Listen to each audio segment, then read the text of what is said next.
Bonjour à toutes et à tous. Aujourd'hui, les étudiants de fin de cursus cinéma d'animation 3D, musique et sound design viennent présenter les films de fin d'études à des professionnels de l'industrie. Nos étudiants présentent cette année 6 films, 4 en cinéma d'animation et 2 en live action avec VFX.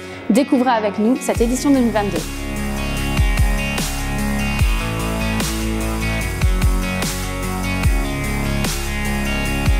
Du coup aujourd'hui c'est Milestone Jury, donc les professionnels sont venus au cinéma voir nos films. Un petit peu de stress, beaucoup d'excitation aussi parce que c'est un peu l'aboutissement du projet. C'est aussi satisfaisant de montrer son travail à plein de professionnels et avoir des retours par la suite. Globalement, j'ai été ravie déjà depuis le Covid d'être dans une salle de cinéma. Et dès que j'ai vu les premières scènes de chaque film, j'avais des frissons. Je trouve qu'il y a une belle homogénéité. Les films sont très intéressants, assez divers et variés. On sent qu'il y a du travail surtout, de la sueur derrière tout ça. J'adore voir des gens se découvrir un métier, apprendre mille choses, et surtout quand c'est des travaux créatifs comme ça et en équipe. Moi, c'est Aquagénique qui a été mon coup de cœur, puisque il y a quand même une homogénéité sur le projet, une DA forte, et ils ont essayé de coller à leur DA jusqu'au bout, avec ce look un peu texture assez en vogue, faut le reconnaître, de ces dernières années, quoi. Bête d'emploi, c'est vrai que c'était un projet frais, différent de ce qui s'est fait puisqu'on est là sur un petit format de série télé.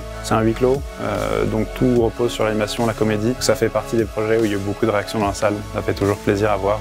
C'est une belle réussite puisque c'est pas courant dans les films d'étudiants. Fish and Love, ça m'a fait rire.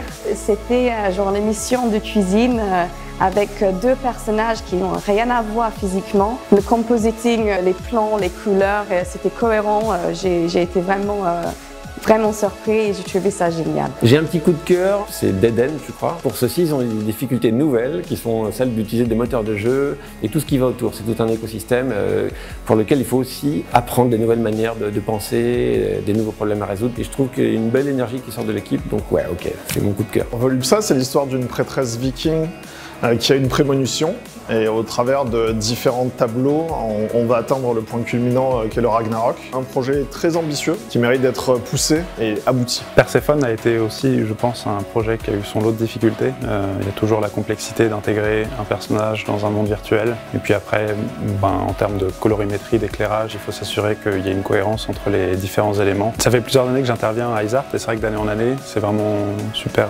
agréable de voir le niveau qui n'arrête pas de monter. Donc ça veut dire qu'il y a beaucoup de travail de l'équipe pédagogique et qui surtout reste en phase avec le besoin de l'industrie. Vraiment, il y a eu des belles présentations et des beaux films au final. Donc je pense que c'est une journée réussie. C'est super sympa d'avoir des retours des pros. Ça permet aussi de créer des contacts, de créer des liens. Également aussi un petit peu pour recruter, mais bon, on est là pour ça, vu que maintenant l'école s'est terminée.